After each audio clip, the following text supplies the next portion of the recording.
mas ficou procurando partido político na ditadura não se manifestava. Para vocês terem ideia, em 1970, quando eu frequentava os sindicatos metalúrgicos, o Zico Prado, ele era do PCdoB e nós sabíamos que ele era.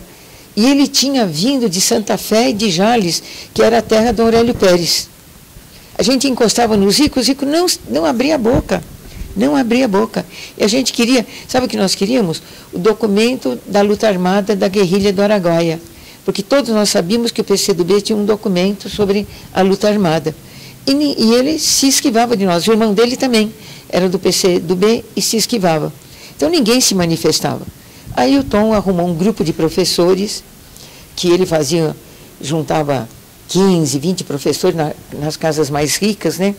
Aí perto do Morumbi, não sei mais aonde.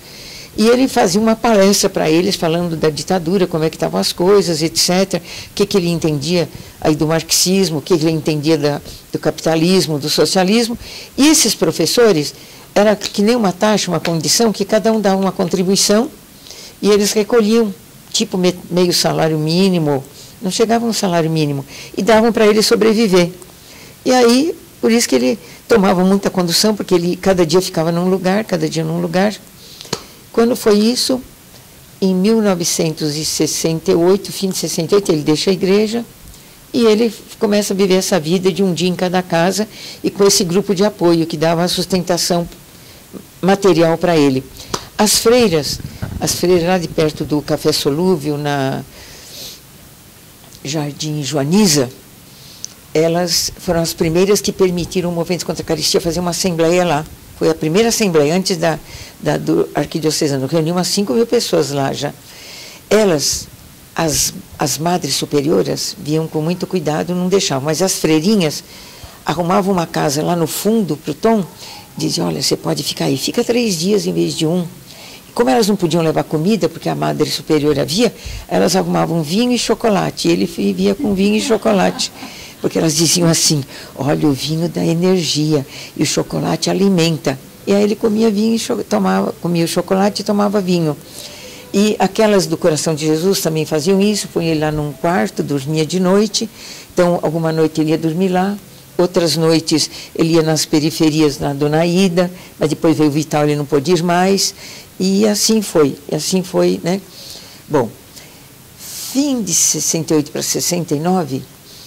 nós estávamos voltando, a gente ainda fazia ação urgente. Nós estávamos voltando de ônibus, porque eu saía às 3 horas da VAPSA, aí eu já estava na VAPSA, entrava às 6, saía às 2. Aí a gente se encontrava em Santo Amaro, para depois ia para o lugar que ele tinha arrumado para a gente trabalhar os textos. Tinha que elaborar os textos. Tinha as notícias, ele vasculhava tudo, pegava as notícias e a gente tinha que elaborar os textos. E aí, um dia... ele disse, vamos no cinema? Eu falei, que vida boa ir para o cinema. Estou precisando ir para casa, né? Estou precisando ir para casa. Porque a gente ficava, com esses trabalhos, a gente ficava pouco em casa. Saía muito cedo, né? E eu tinha um problema, que na minha casa, meu pai tinha morrido e minha mãe, nas questões de saúde, se apoiava na Neide. Nas questões da casa, tudo da casa era eu. Inclusive os probleminhas com os irmãos mais novos. Que eu chegava meia-noite da escola, minha mãe ficava até 2, 3 da manhã, por isso que eu fiquei esgotada no magistério. 10 irmãos, e minha mãe ficou viúva com 37 anos, meu pai morreu com 47 anos, de cirrose, de uma malária que ele pegou quando veio de Portugal com 15 anos, foi trabalhar no Bananal. E as comadres deram chazinho, ele ficou 2 meses com malária naqueles barracos de madeira, sem levarem para o médico. E ele teve a consequência disso, que o fígado dele foi sendo corroído, e aí ele teve uma cirrose brava, que aos 40 anos ele já tinha cólicas horríveis, se jogava de tanta dor, e era a cirrose. Quando ele tinha 45 anos, o fígado já não tinha quase função nenhuma, e naquele tempo não tinha transplante de fígado, porque o fígado, das 115 funções que tem, não tinha mais função.